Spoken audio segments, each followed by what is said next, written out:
Minasyaitonirrajim. Bismillahirrahmanirrahim.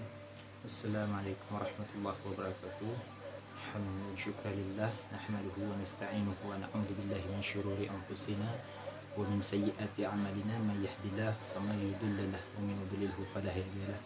Asyhadu an la ilaha illallah wahdahu la syarika lahu wa asyhadu anna Muhammadan 'abduhu wa rasuluhu la nabiyya ba'dah. Alhamdulillah.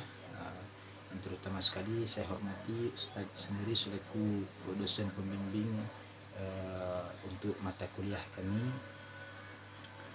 pada dua mata kuliah, yakni untuk kepada Ustaz Andi Mardika LCMA yang telah sedikitnya meluangkan waktunya untuk dapat mengajarkan kami. Untuk ini saya ingin memaparkan sedikit dari apa yang sudah saya laksanakan, yaitu merupakan tugas yang Ustadz sendiri berikan terkait dengan mata kuliah kita, yaitu sebuah resum dari buku ilmiah yang pastinya yang dalam hal ini saya sudah membuat sebuah resum. Ini bentuk resumnya terdiri dari beberapa lembar yang melebihi dari kadar minimal yang Ustadz berikan.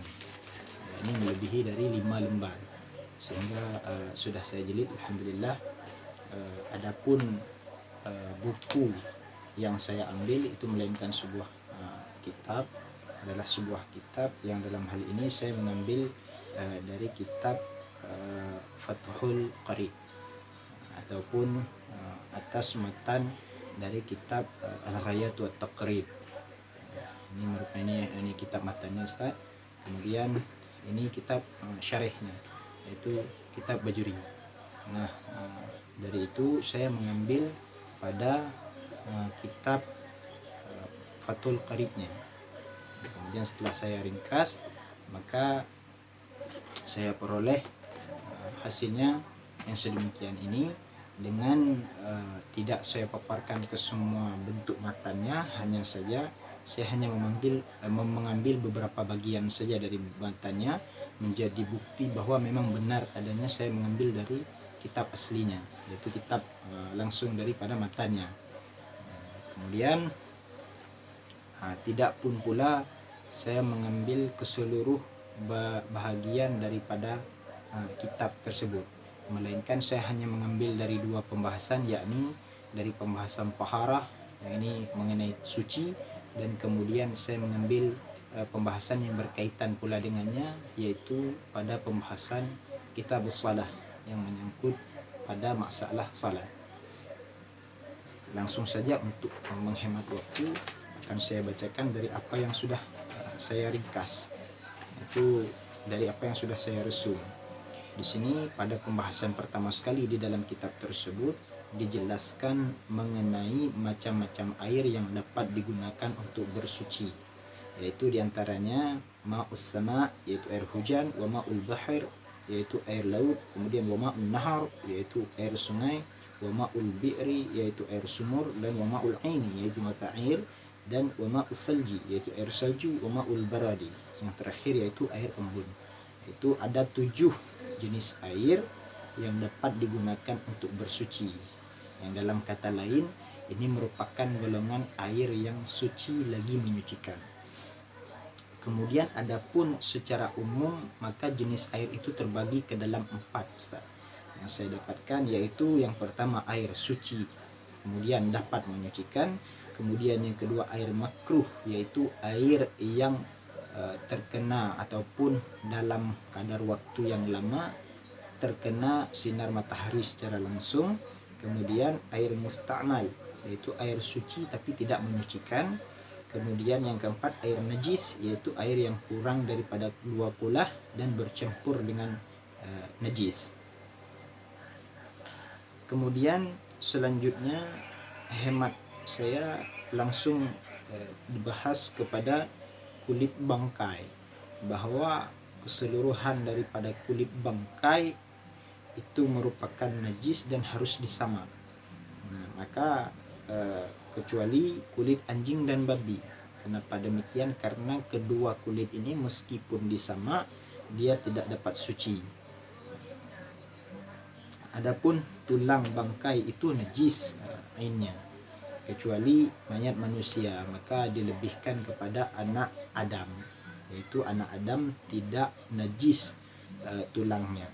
Dan tidak boleh menggunakan wadah yang terbuat dari emas dan perak, tapi boleh selain dari emas dan perak. Kemudian disebutkan pula bahwa ketika menggunakan suatu bejana, maka tidak boleh menggunakan dari emas dan perak, karena itu merupakan hal yang mubazir dan merupakan hal yang bermewah-mewahan. Akan tetapi bejana yang terbuat ataupun wadah yang terbuat dari selain daripada emas dan perak, maka bolehlah digunakan. Karena dalam hal ini sedang membahas mengenai kitab yang tergolong dalam kitab madhab al-Imam Asy-Syafi'i atau ulama Syafi'iyah, yang mana di dalam matan di dalam muqaddimah matan Al-Ghiyat wa Taqrib disebutkan oleh Syekh Abi Suja bahwa beliau diminta oleh beberapa orang, yaitu orang yang benar, artinya orang-orang yang alim yang benar-benar ingin menuntut ilmu. Mereka meminta kepada Syekh untuk membuatkan sebuah ikhtisar ataupun ringkasan ataupun kitab secara ringkas membahas mengenai hukum-hukum fikih di dalam mazhab al-Imam Asy-Syafi'i. Kemudian kembali ke dalam pembahasan pula, yaitu masuk ke dalam pembahasan bersiwak. Karena berhubung ini pembahasannya secara ringkas, maka dalam bersiwak yaitu hukumnya sunnah dan setiap keadaan kecuali setelah condongnya matahari bagi yang berpuasa. Jadi bersiwak pada dasarnya hukumnya adalah sunnah, tapi bagi orang yang berpuasa maka tidak ataupun dimakruhkan bersiwak setelah condongnya matahari, yakni kalau dihitungkan kepada jam maka jam 12 pas bertepatan dengan matahari condong di atas kepala. Maka selebih dari waktu yang demikian bagi orang yang berpuasa hukumnya makruh. Bersiwak sangat disunahkan dalam 3 tempat, yaitu yang pertama saat terjadi perubahan bau mulut, kemudian yang kedua setelah bangun tidur, dan yang ketiga saat hendak melaksanakan salat. Nah, pada hal-hal yang demikian ini dianjurkan untuk bersiwak. Maka bahkan di dalam sebuah hadis Rasul bersabda bahwa seandainya tidak memberatkan umatku maka akan kuperintahkan mereka bersiwak. Itu termasuk halnya di ketika hendak melaksanakan salat. Maka termasuk pula disebutkan di dalam kitab Sabilul Muhtadin bahwa bersiwak ini ada di beberapa tempat, termasuk salah satunya di ketika hendak memulai suatu pelajaran maka disunnahkan untuk bersiwak. Disebutkan di dalam kitab Sabilai dalam pada permasalahan bersiwak. Itu pada hal yang demikian disunnahkan. Artinya mustahab, ada kebaikan di baliknya. Kemudian ke pembahasan selanjutnya yaitu rukun atau fardu wudu. Itu ada 6. Di antaranya niat saat membasuh muka dengan dalil innama a'malu binniyat. Kemudian yang kedua membasuh muka. Ketiga membasuh kedua tangan sampai 2 siku. Keempat mengusap sebagian kepala. 5 membasuh kedua kaki sampai mata kaki. Dan hal yang demikian ini sudah dijelaskan di dalam kitab tafsir, salah satunya di dalam tafsir ahkam oleh Syekh Ali As-Sabuni.